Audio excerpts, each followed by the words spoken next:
is. So people that don't know, like John. John. Oh, thank you.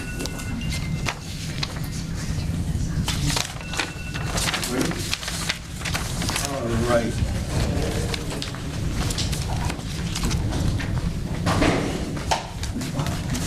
Good morning, ladies and gentlemen, fellow commissioners and staff. My name is Derek Yamane.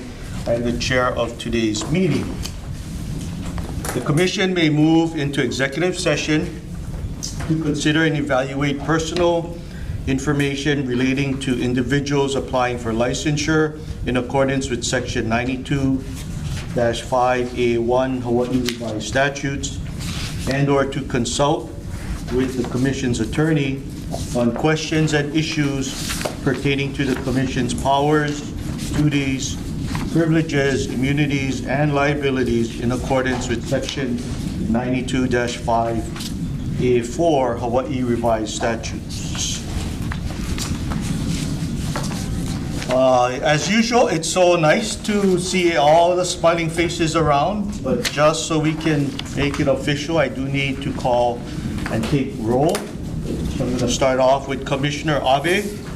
Present. Commissioner Andrews. Here. Commissioner Emery.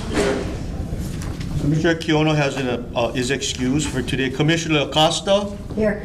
Commissioner Love. Here. Commissioner Center. Here.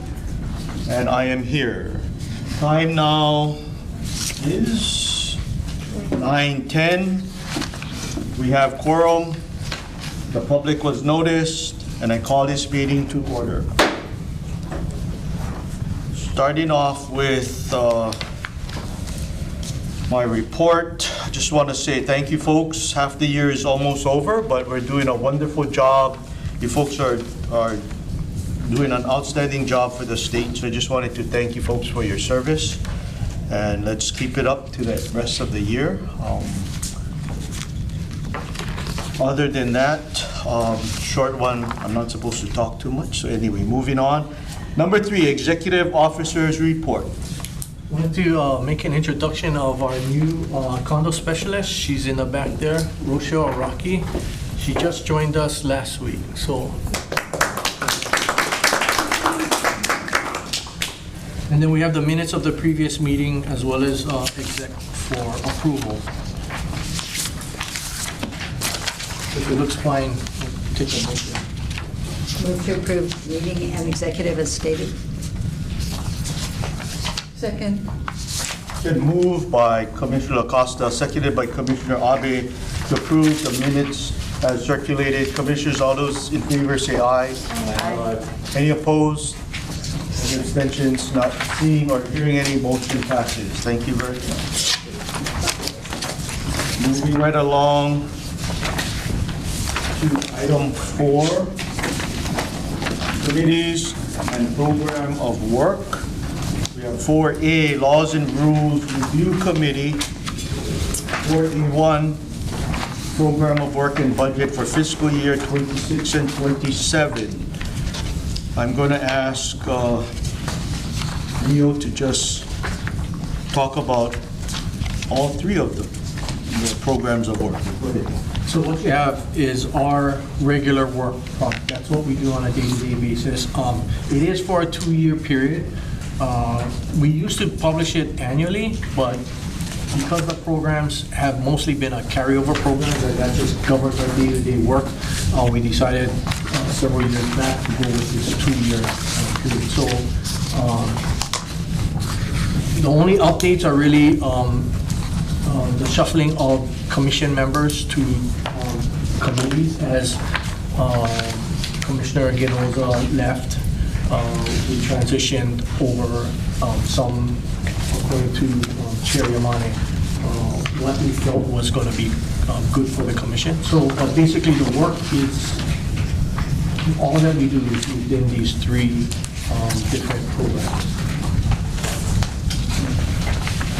Thank you. Commissioners, do you have any questions on the first Laws and Rules Review Committee Program of Work and Budget for fiscal year 26-27? Anybody have any questions for staff? Commissioner Costa. I would just like to say, after reading all of these, thank you for your arduous and hard work, because there is a lot of information, a lot of day-to-day stuff. So thank you so much to the Real Estate Commission and staff for a great job. Anyone else? No, if not, I do need a motion to approve what they do. Move to approve. Second. So moved by Commissioner Center, seconded by Commissioner Andrews to approve the program of work and budget for fiscal year 26 and 27. Commissioners, all those in favor, say aye. Aye. Any opposed? Any abstentions? Not seeing or hearing any, motion passes. Thank you very much. Next item on the agenda, 4B1, Condo Review Committee. Program of work and budget fiscal year 26 and 27. Very similar to what we just took a look at. So I am not going to ask Neil to repeat himself. But Commissioners, do you have any questions on the Condo Review Committee and what staff does? Or if you have any questions, concerns, changes that need to be made? Commissioner Andrews. Quick comment, I really appreciate the efforts toward the mediation process. Like, I think it's going to be extremely helpful for the public, so thank you for all your hard work. Thank you for that comment. Anyone else? If not, I do need a motion. Motion to approve. Second. Been moved by Commissioner Andrews, seconded by Commissioner Acosta to approve the Condo Review Committee Program of Work and Budget for fiscal year 2026-27. Commissioners, all those in favor say aye. Aye. Any opposed? Any abstentions? Not hearing or seeing any, motion passes. Thank you very much. Moving right along to item 4B2, rulemaking, chapters 107 and 119, report by permitted interaction group on recommended revisions to commission's proposed condominium rules, simultaneous repeal of Hawaii Administrative Rules, Chapter 16-107, relating to horizontal property regimes, and adoption of Chapters 16-119.1 through 16-119.8, relating to condominiums. I am going to ask Senior Condo Specialist Hans to address the group first. So he's going to give you a brief overview of this, and then if you have any questions, you can hold it till after he's done. Go ahead. Good morning, Commissioners. So if you recall, the last commission meeting, the PI group presented its specific revisions to the commission's draft condominium rules and bylaw. The commission cannot take action until the next meeting, which is this meeting. I will provide a recap, a summary of the, I believe it's 11 revisions that were made to the Commission's draft condo rules by the PI group, just as a courtesy. Page 119.3-5, section 16-119.3-9, that's in bounds description. So clarifying revisions were made to align with the current practices and procedures that are being done. So if you see the highlighted parts near the end, meets and bounds or clear measured dimension boundaries. The sentence afterwards was deleted, which stated that the Commission may accept the Hawaii licensed land surveyor's certification of the meets and bounds and supplement to the required architect or engineer's statement submitted pursuant to Section 514B-34 HRS. Again, that's just clarifying revisions to align with current practices and procedures that are being done. I'm going to interrupt you one second. Thank you, Chair. So on this section that is highlighted in pink, after the word clear, there either needs to be a comma or it has to be clearly to be grammatically correct. Please, thanks. Okay, I will make that note. And then I believe LRB will also do a final review for medical. Thank you, Jeff. That's it. We'll add that. Thank you. Okay, the next revision is page 119.3-11, several pages down. We have it on section 16-119.3-15, spatial units. So subsection A initially had 6 paragraphs. The initial paragraphs 2 and 3 were deleted, which were regarding structures and air and water. Paragraph 2 stated contains no structures, and paragraph 3 stated is filled only with air, water, or both. Both were deleted just to clarify and address potential development issues. And so now the subsection A just has those 4 paragraphs. Moving along to the next one on page 119.6-4.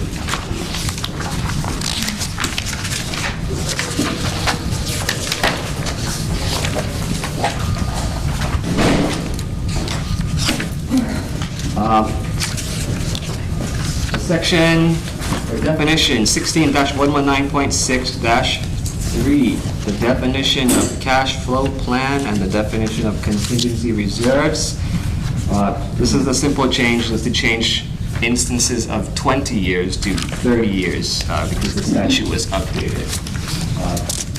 There is also various instances, not just within these 2 definitions, where there were mentions of 20 years. So scattered within the rule package, all those 20 are now 30, just because the statute now says 30. We didn't want that conflict between 20 and 30. Fourth revision, same section, just the next page, 119.6-5, the definition of emergency. There is an additional language, unforeseeable increases in insurance premiums. That is just to clarify and add in consideration of current events and with the insurance market and crisis. Moving along, the next revision, a couple pages down, still the definition section, but definition of managing agent. 119.6-7 is the page. We added language to paragraph 3. The language is provided if a managing agent is not an independent reserve study preparer as defined in section 514B-148 HRS. The replacement reserve study shall be reviewed by an independent reserve preparer not less than every 3 years. That is the language in the statute. So we just wanted to clarify just so it aligns more with the statute. Next page, a couple pages down. On 119.6-9, section number 119.6-4, titled Effective Date for Establishing Statutory Replacement Reserves. We added language to paragraph D3, just to align with the current statutory requirements, again, added based on a reserve study. Next revision, a couple more pages down on 119.6-11. Section title, section number 16-119.6-5, titled Calculation of Estimated Replacement Reserves, Reserve Study Good Faith. We added some clarifying revisions to subsection E to read, each budget year, the board shall adjust the amount of the estimated replacement reserve for an asset based on its reserve study. Again, just to align with current statutory language. Next revision, a couple pages down on page 119.6-13, section number 16-119.6-6, titled Fund Accounting, long title, I'll just stop it at fund accounting. But subparagraph B2B with some clarifying revisions states that, it will now state, shall collect for each budget year the estimated replacement reserves as defined by the reserve study, rather than the prior language which stated shall collect for each budget year an appropriate reasonable annual percentage of assessments for reserves. Again, to align with current statute language. Next revision, page 119.6 section number 16-119.6-14, titled Distribution of Budgets and Reserve Studies. There was a prior subsection A which stated, a board shall distribute the annual operating budget required by section 514B 10C6 HRS at least 30 days before the date of the association's annual meeting. This subsection was deleted due to redundancy, potential conflict with the statute, and potentially may cause confusion. So the subsection was deleted. This was one of those that was brought up in public hearing testimony, which was considered. So the subsection A was just deleted. Next revision will be found on page 119.7-3. Section number is also the same, 119.7-3, titled Conduct. In this section, the prior subsection D was deleted, which, and I'll just state the whole prior subsection D for the record. So as provided in section 514B-134 BHRS, services provided include acknowledging receipt on behalf of the board any unit owner's complaint relating to the enforcement or alleged violation of the declaration, bylaws, or house rules, and the production of information, documents, and records in accordance with sections 514B-152, 153, 154, and 154.5 HRS. For these services, the written contract shall include agreements as to how, when, where, and to whom any unit owner's complaint or request for information, documents, and records may be made, as well as where and to whom request for mediation, arbitration, or appeal of a board decision may be directed. A written list and description of these services shall be updated annually and distributed to each unit owner. If an association is self-managed or has no managing agent, the board shall designate a member of the board to carry out the requirements of this subsection. So this entire subsection D was deleted because when it dictates that certain information that must be included in the contracts of the association and managing agents, arguably infringing on the board's authority to create its own policies. This was one of those that was brought up in public testimony, so the PI group considered it and just deleted that subsection D. And to clarify, the subsection D there was E. Okay, and then the last revision on page 119.8-10, section number 16-119.8-7, titled Availability of Association Records, Documents, and Information. In subsection E, there were 3 paragraphs, 1, 2, 3, but E2 was deleted, which stated, where the managing agent has contracted with the association for such services, procedures for receiving on behalf of the association any unit owner's complaint regarding the availability of records, information, and documents, and information regarding alternative dispute resolution. Similarly to the prior revision, it dictated information that must be included in contracts. Again, arguably infringing on the board's authority to create its own policies. So, those are the revisions by the PI group that were presented at the last meeting. And the commission at this meeting may motion to,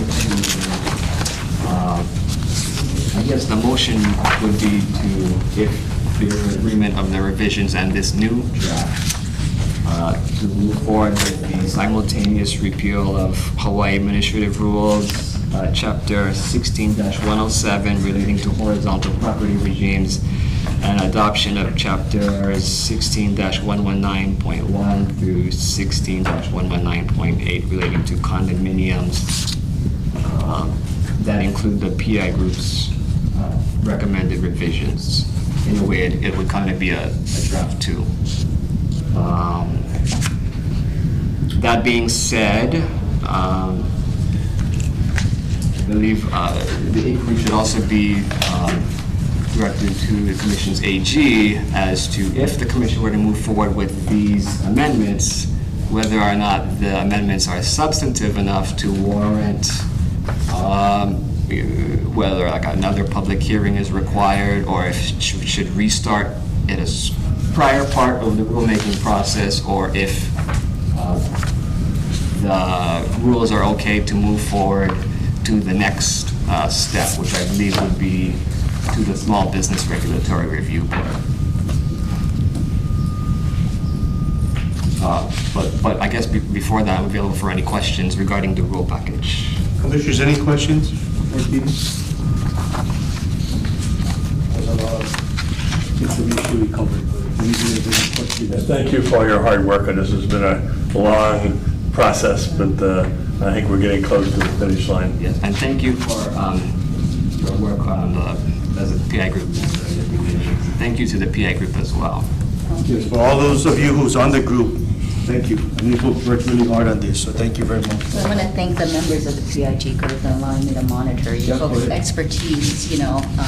I agreed with all the input, nothing else to share because smarter people in the room. So thank you very much, and thank you again for all your hard work. Thank you. Commissioner Acosta. Thank you, Chair. The only question that I had, and this probably is a Richard question, is the 3 years shown in here, is that sufficient the way that inflation happens and things happen? As far as a 3-year study, to have a reserve study done no less than every 3 years, is that sufficient, do you Well, that's think? not what the statute and rules say. You have to do a reserve study annually as a part of your budget. And that reserve study becomes, well, how, in the national world, there's levels of studies, 1, 2, 3, and 4. And it depends on how much due diligence you're putting into that. So what the law says is if you're having a reserve study not prepared by a certified professional, then not less than every 3 years, you have to have that self-prepared reserve study reviewed by a certified professional. And that's what the law says. But technically speaking, a condo every year as a part of their annual budget has to do a reserve study with that budget. Think of it real briefly, I don't want to take a lot of time, that you put in $500,000 for the roof this year, and it cost you $700,000. Well, that next budget year, you should be adjusting your component inventory and what the real cost was, and looking at what effect that $200,000 extra you spent has on the reserve contribution requirements, or vice versa, if it costs less, it might have a more favorable ruling. But the law is you have to do a reserve study every year as a part of your annual budget, and it has to be updated every year. However, if you're doing it yourself and not using a certified professional, then you have to have it reviewed by a certified professional, not less than every 3 years, which creates problems for the reviewer because you're relying on other people's information. So there's all sorts of disclaimers and disclosures and what is true or not true. But the technical answer, the 3 years only applies if you're doing a reserve study yourself and having it reviewed by a professional. And 3 years is okay? Yeah, 3 years is fine. Okay, thank you. But Richard, Doesn't it say independent reserve study though every 3 years? It has to be independent, huh? But the rules in the law is you have to do an annual reserve study. It doesn't say who does it, but you have to do it. There is, within the internal national standards, how often you do a more detailed level 1, how often you do a level 2, level 3 is kind of a function of recommendation, it's not a mandate. You know, they're basically saying that nationally, under the reserve study public policy, that not less than every 5 years, you should do a level 1 reserve study. That is where you're checking out the vendors and the true costs and not just updating. A level 3, which is basically what I just said a moment ago, you're updating your last reserve study. Did we do that? Not do it? No, we pushed it back a year. No, the roof costs more than we said. You're adjusting it to see the effect on your savings and contributions. You know, when they adopted in 2023 the mandate for a budget summary, you may have noticed that the requirement said that the board has to define as the budget summary every year. If you said you're putting in $500,000 last year, did you put it in, yes or no, why or why not, and what's the effect of the reserve study? The cash flow, I'm going to share this with you because I think it's relevant and helpful. I just did a review for a very high-end, concierge level condominium, very high-end. You know, probably the minimum units are $3 million up to $20 million. When I looked at the reserve study contribution for the year for these little less than 200 units, they were putting in $50,000 a year into the reserve study. And so when they asked me about it, I said, well, if you want me to review this, I have to warn you that the true number is probably going to be $1 million a year, and you're going to have to raise your maintenance fees $500 or $600 a month or more, hypothetically. And they still commissioned me and another reserve specialist to do the study. And it turns out the $50,000 a year that they're putting in, they need to put $1.4 million in a year. Now, if you can imagine 50,000 versus $1.4 million, divide by 12, divide by 200 units, you're talking $700 a month per unit more they're going to have to pay to fund the reserve. But the truth is the truth, and they have a statutory obligation to do it. So I think these rules are well thought through and dealing with all the potential issues. I don't want to mandate by law that you have to do level 1 every 3 years, because, you know, of the 2,000 condos in Hawaii, half of them are less than 25 units. You know, there's no one size fits all in the condo world. So I think these rules are a good step forward after 10 years of debate, and I support them. Thank you, thank you. Anyone else have any questions? If not, did you have a question for? I guess it'd be if the commission, I guess we all would have the question on whether these revisions. Isn't the next step, though, to That's correct, yeah. yes or no on adopting these? Yes, so we did a motion on adopting the PI group's revisions to the commission's draft rules. I'd like to make a motion to approve the recommendations to the revisions proposed by the PI group on the condominium administrative rules. Moved by Commissioner Andrews, seconded by Commissioner Acosta to approve the changes and modifications made to the PI group's recommendations. Commissioners, all those in favor, say aye. Aye. Any opposed? Any abstentions? Not hearing or seeing any motion passes. Thank you. Question, Keaton, where in the flow chart are the rules right now? You did the public hearing? Yes. And then- which agencies have reviewed it besides me? Director's office, you,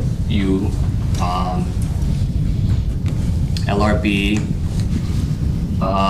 SBURB, BNF, and then public hearing notice, public hearing, came back because of all because the road package is so huge and the commission made the PI group. And then last month, PI group reported, and that's where we're at right now. So, yeah. Okay, if I recall correctly, last December was when there was a pause to create the PI group and address Yes. these several sections. I mean, most of them, the ones that I thought were substantive, I can see they were aligning with the current statute requirements, so I'm okay with that. The outstanding one pertains to the spatial units, the deletion of paragraphs 2 and 3 regarding no structures and is filled only with water. So that one and the last two regarding conduct or in the contract with the associations and the managing agents. And that was a result from the testimony at the public hearings. Yes, and then also other issues that were brought up following the public hearing, I guess for further review during the commission meeting, it was brought up that the spatial unit language revision 2 might have concerns as well. Right, so that one is the outstanding one that I think is substantive. Okay. What about if it's presented as a clarification or corrective to be consistent with the statute and an opinion of, that has come out? What was that opinion, John, on spatial units, right? There was an opinion that came out on. Yeah, so I believe if you were to read the spatial unit language without the paragraphs 2 and 3, so as is in the second draft, it's essentially aligning with current practice and procedure. That 2 and 3 was, in a way, and please correct me if I'm wrong, but kind of imposing an additional requirement in a way. So those were deleted. Yeah, because in practice, since spatial unit concept, it wasn't, the definition was not based on this. Or it was not a requirement.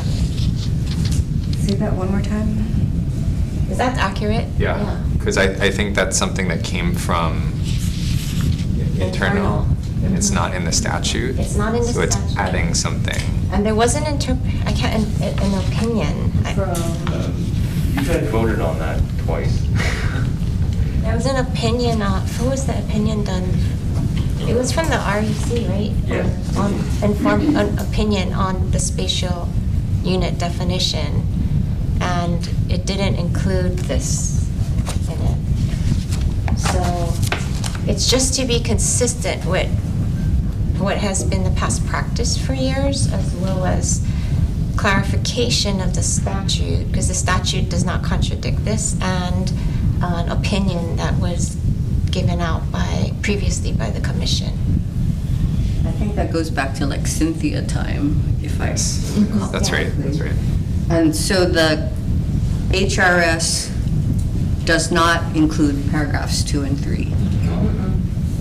So it would be similar to the other ones where you're aligning with the current statute. Yes.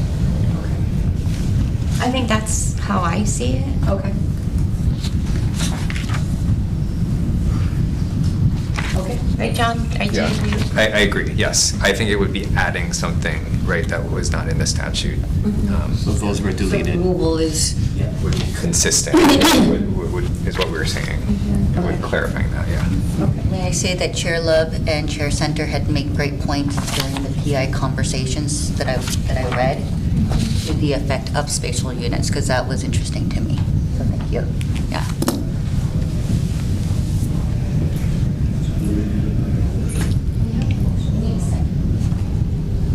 Seconded on it. You seconded? Okay, we just need to.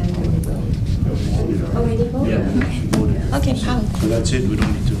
So Sherry, the next agency is back to SBIRB. Is it okay for the rules to go to the next agency for their review? they get around 2? Yes, they get around 2. Oh, okay. Okay, that's fine. Okay, thank you. Thank you. Thank you for all your hard work. Thank you. Heavy lifting.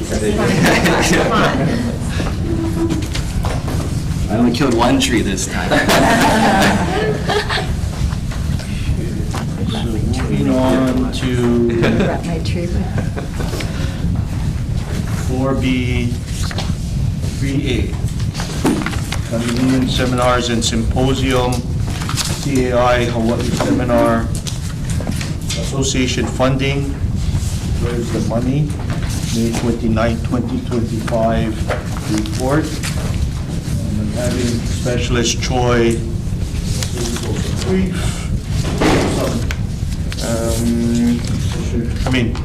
Specialist Choi, go ahead. Attended a CIA subsidized seminar on Where's the Money. Pretty good. Went over a number of topics relevant to a lot of associations at the moment regarding reserve funds, the incoming loan program under SB 1044, and some cautionary tales about updating dispute resolution and finding processes, which we do have a brochure on, and I don't know how to read it, but they should. And this is a good, Ms. Oyama brought up a good point about how they should update them to comply, otherwise they risk being another cautionary tale. Pretty good attendance, I would guess maybe 100 people, maybe over 140, based on what CIA told us. And people seem to enjoy it. So any questions? Commissioners, do you have any questions? Just a FYI, but if you have any questions, please ask staff. I have a question on the $20 million loan available. What is the status of that? I don't know, you're gonna have to talk to Director Yamamoto. Okay. Good answer. Okay, thank you very much.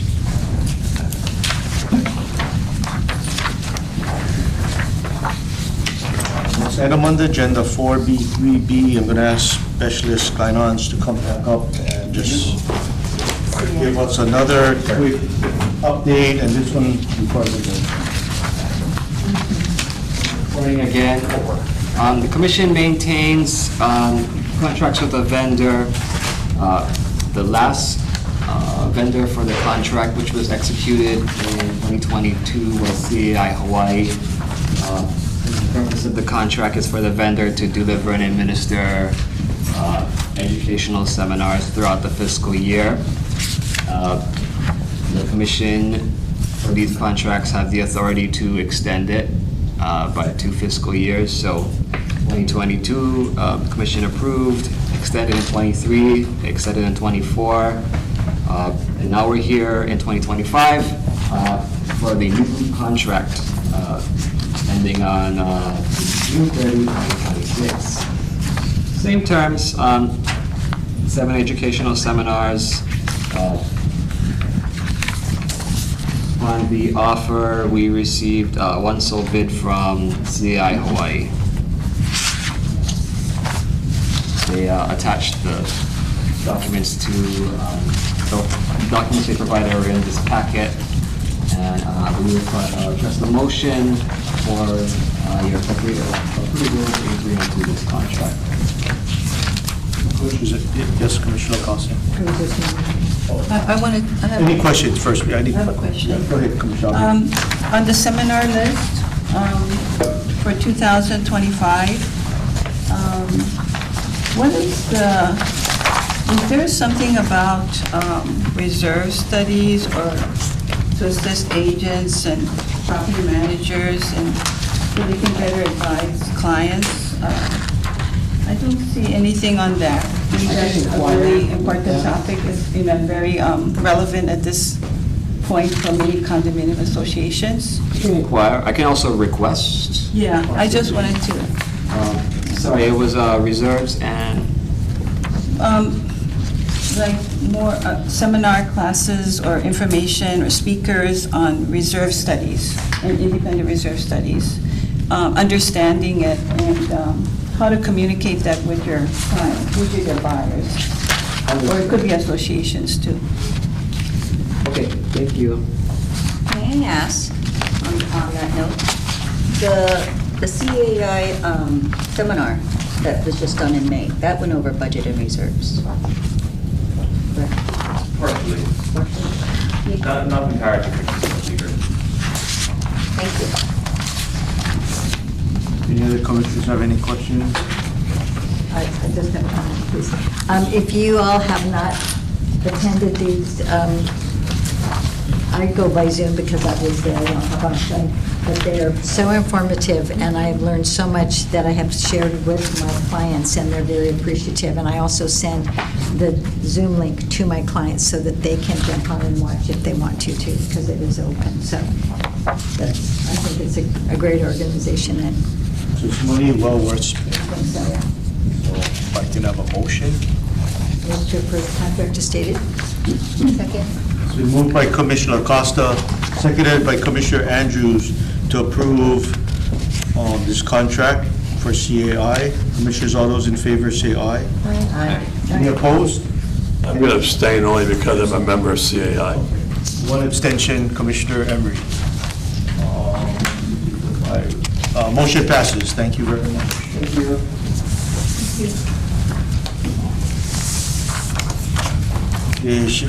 Still on item number 4, we're at 4B4, owner occupant Watanabe request for exemption of owner occupant requirement pursuant to HRS 514B 98.5B4. So this is another request to get out of their owner occupancy requirement.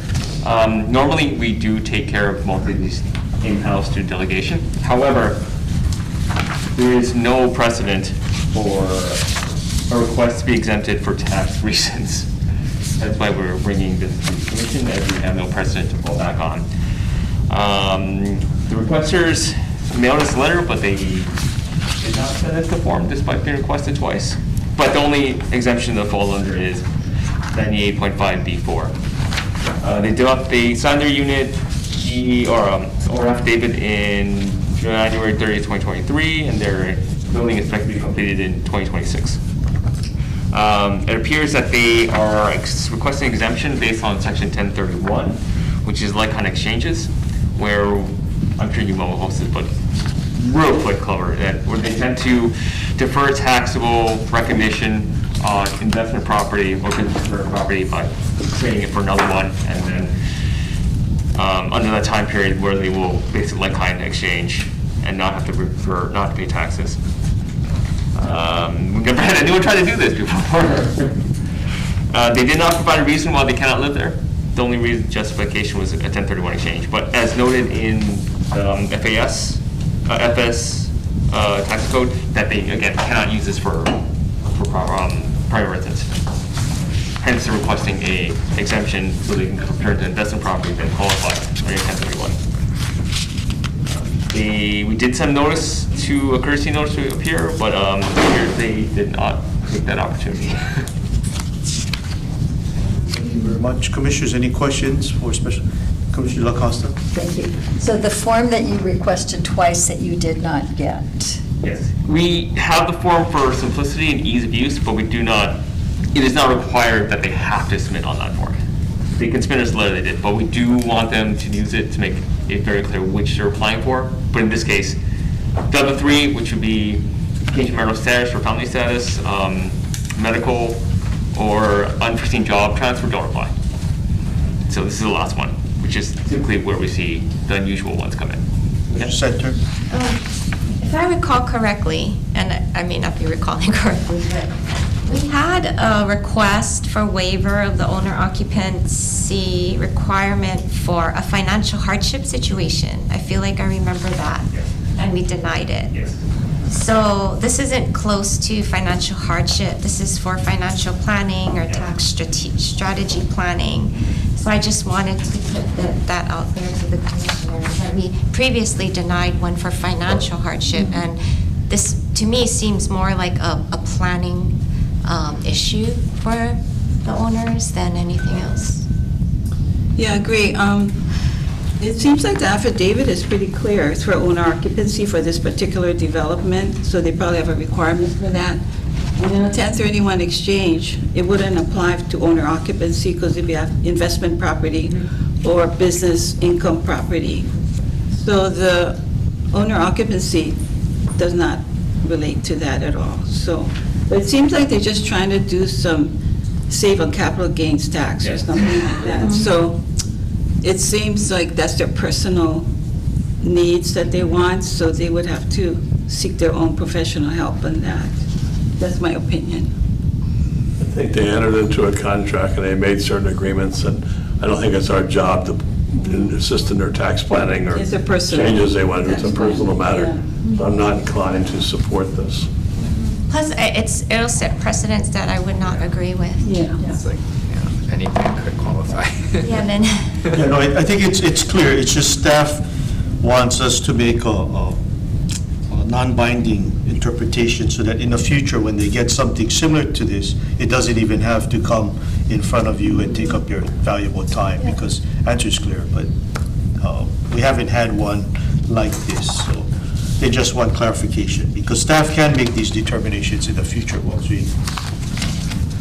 It also doesn't close until 2026, so, things could change by then too, so they sign, they stay. No other questions, I just need a motion on this item. No other questions? What is the I move to Either approve or deny. not approve, to deny. Second.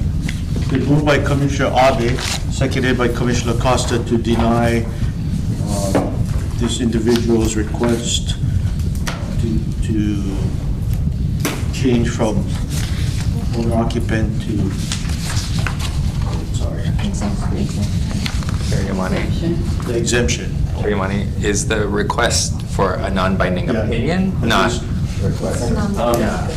They were requesting that the commission void their own occupancy affidavit.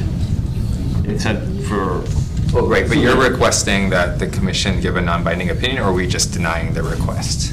So we just make sure that. denying the request for Okay. owner exemption. That's my understanding. Because the memo says request for informal Yeah, that's right. interpretation. You set a precedent when you vote against or for certain positions, that then the staff then rely upon going forward. Yeah, I just wanted to be clear, yeah. You essentially kind of doing both.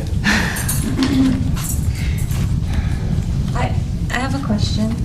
So because you have a delegation on this, and if we vote on this, are you requesting specifically as it relates to 1031 exchanges?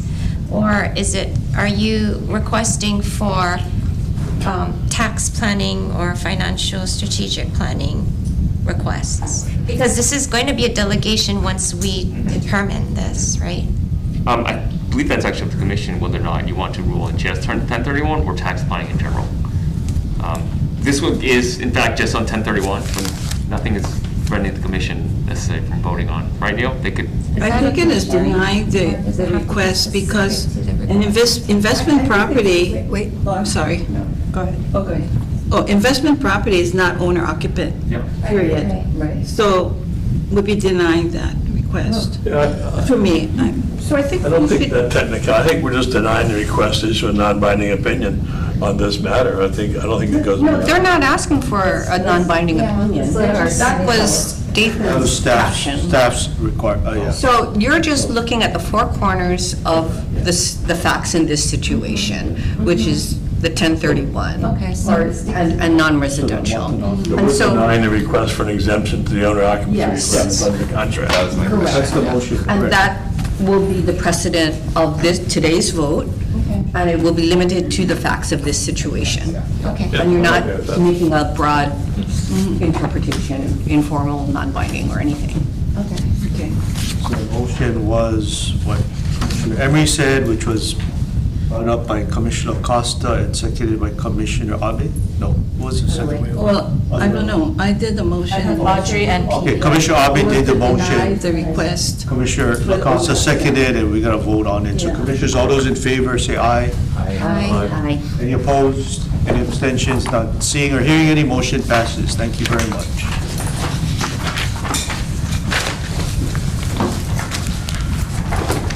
Now we're up to 4C1, Education Review Committee. So here we have another program of work and budget for fiscal year 2026 to 2027. Anybody had any questions on this? Very similar to the other committee works that we do. Staff works very hard. There's Thank you, staff. Anybody have any comments or questions? I'd like to make a motion to approve the program work budget for the education Can I review. just say one comment? Sorry, Jen, just one quick comment. No, I just wanted to thank Everett, this is on Everett Kadishige's, no, we're not there, okay, go ahead. Not there yet, but. Okay, sorry, go ahead. Oh, no, I'd just like to make a motion to approve the program of work budget with the Education Review Committee. It's been moved by Commissioner Andrews, seconded by Commissioner Acosta to approve the Education Review Committee Program of Work and Budget fiscal year 26-27. Commissioners, all those in favor say aye. Aye. Any opposed, any abstentions? Not hearing or seeing any, motion passes. Thank you very much. Now we are moving along on to item 2, or 4C2A, Continuing Education Core Course Final Version, Core A 2025 to 2026, the title Advertising, Agency and Accountability.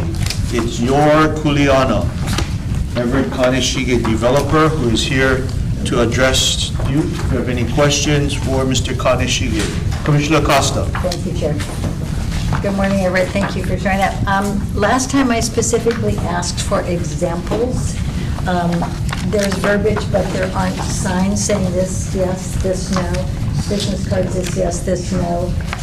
You talked about your slideshow, but again, a lot of people are visual learners, so if you give examples of what is correct and what isn't, it sometimes sticks in people's heads rather than if they just have verbiage. And it's very detailed, and I appreciate that, but I didn't see any, yes, this, yes, no, this isn't.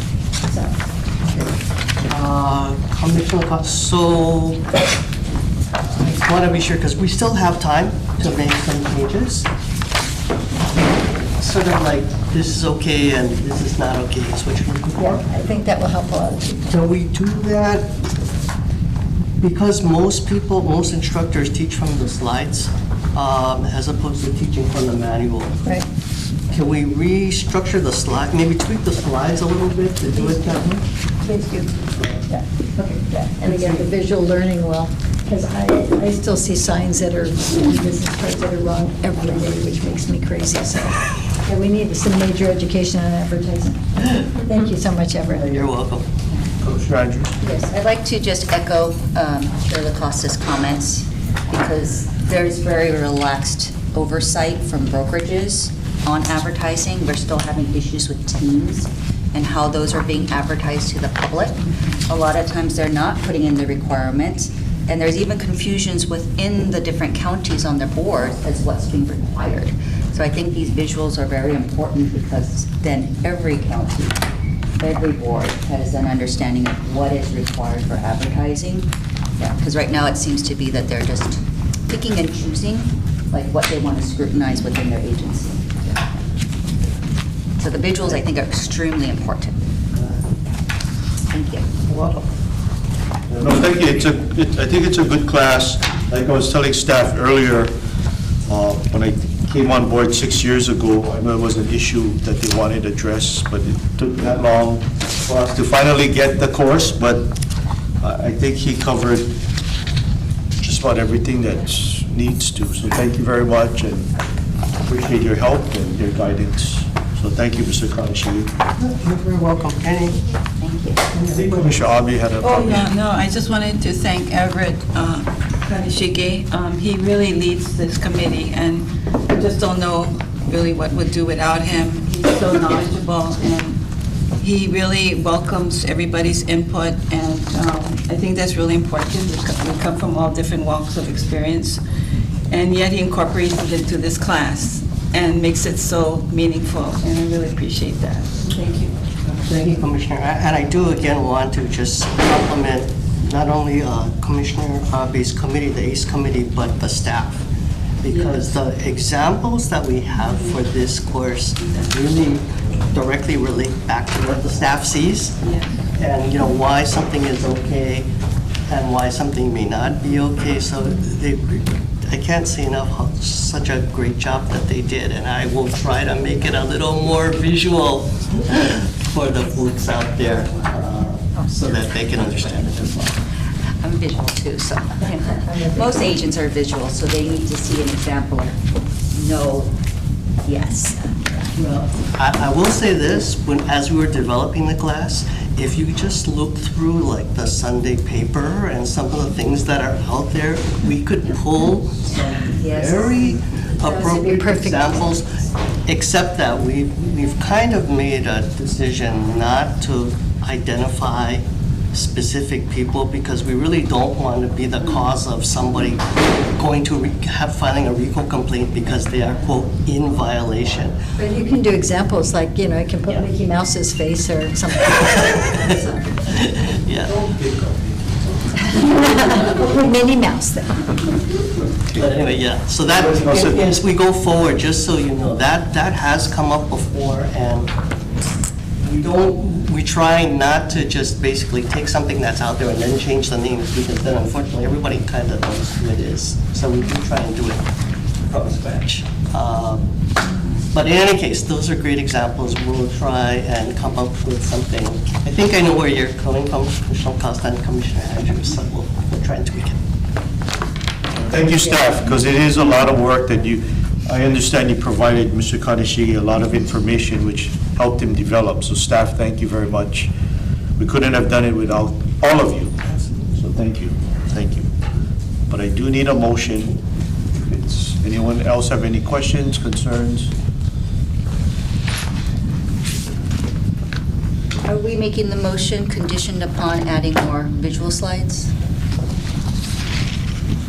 Yeah, and staff, I mean, you made the motion, we'll hear it and we'll vote on it, so. I'd like to make a motion to approve the agency, or advertising agency accountability at Kuleana for the 2025 Hawaii Core Course Part A, conditioned upon adding more visuals as examples. Second. So it's been moved by Commissioner Andrews, seconded by Commissioner Acosta to approve the 2025 Hawaii Core Course Part A Advertising Agency and Accountability, Ituri Kuleana, with the addition of additional visuals. Commissioners, all those in favor say aye. Aye. Any opposed? Any abstentions? Not seeing or hearing any, motion passes. Thank you very much. Thank you very much, Chair.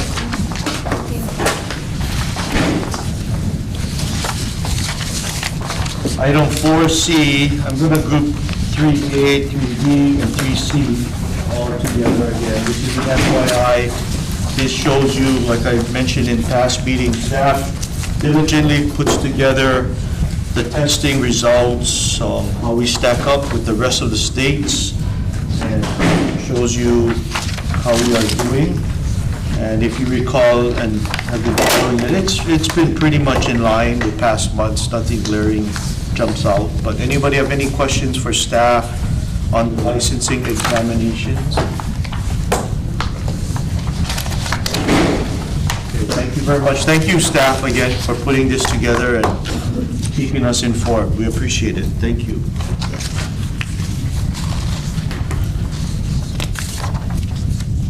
Item number 5 on the agenda, licensing and registration ratification. You all should have received a list of approved applications dated June 27, 2025. Is there any comments or questions on that list?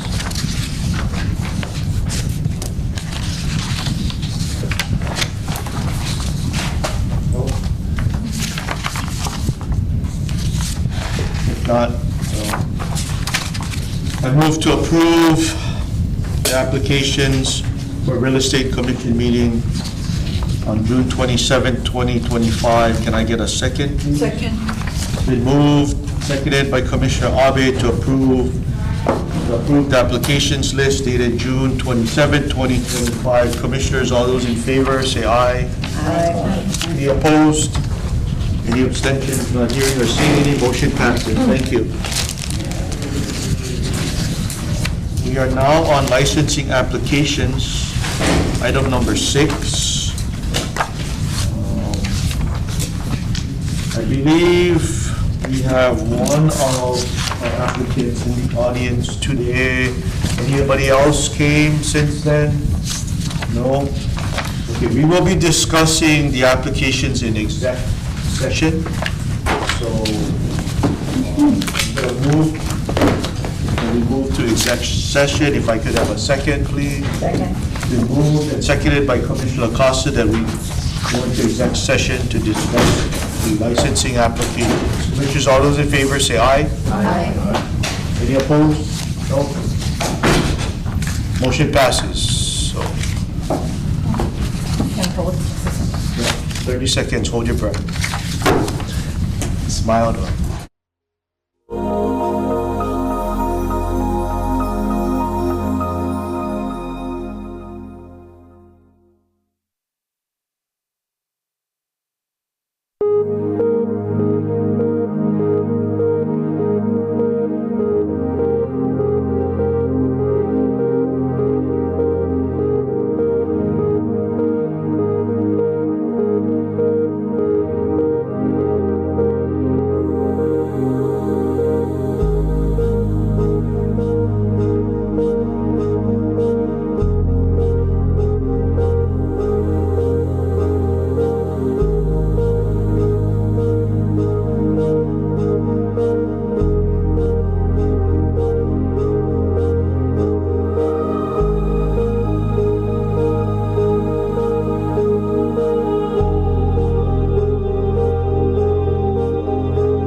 Can't hold my breath any longer. You want me to hold my breath?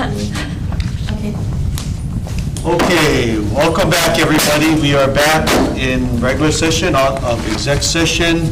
We are on agenda item 6, licensing application, starting off with 6A, salesperson's license for John Davis. Move to approve. Second. It's been moved by Commissioner Acosta, seconded by Commissioner Andrews to approve the salesperson's license for John Davis. Commissioners, all those in favor, say aye. Aye. Any opposed?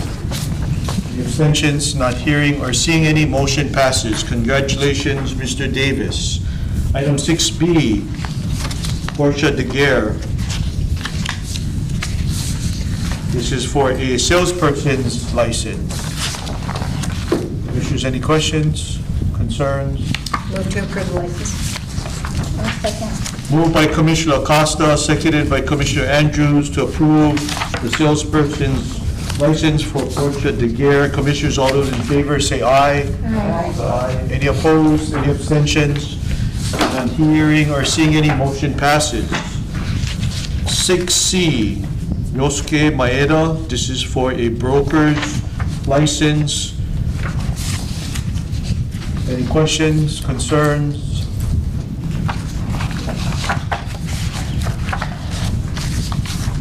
Move to approve. Second. Moved by Commissioner Acosta, seconded by Commissioner Abe to approve the broker's license of Yosuke Maeda. Commissioners, all those in favor say aye. Aye. Any opposed, any abstentions? Not seeing or hearing any, motion passes. We are now on item 6D, Daylum Hawaii LLC. Application, oh, is that? This is for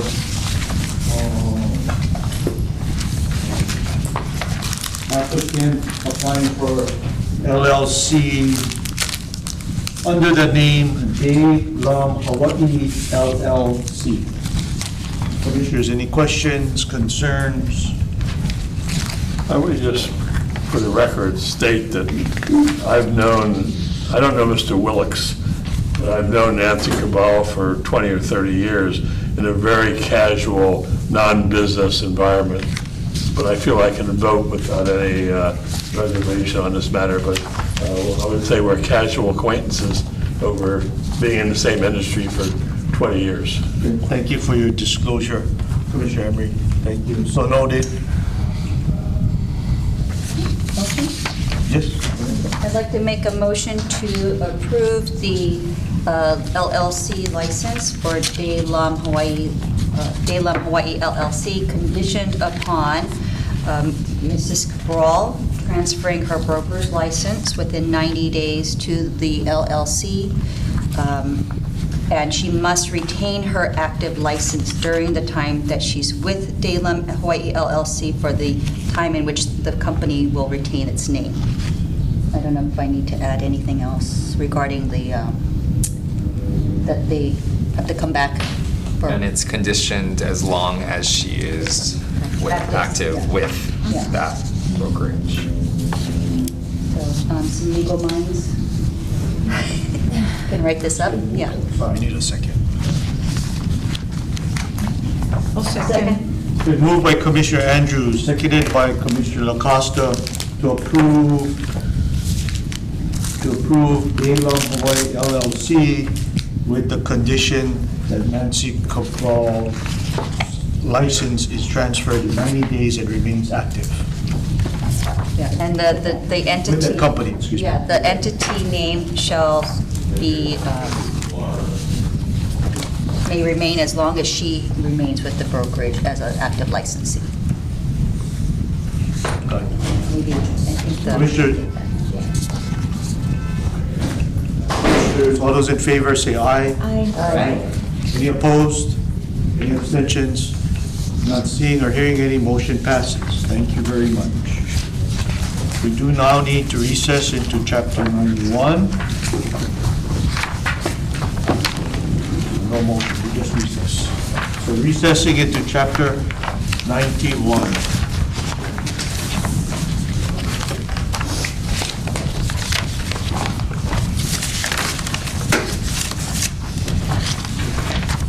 Okay, first, sorry.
did, but...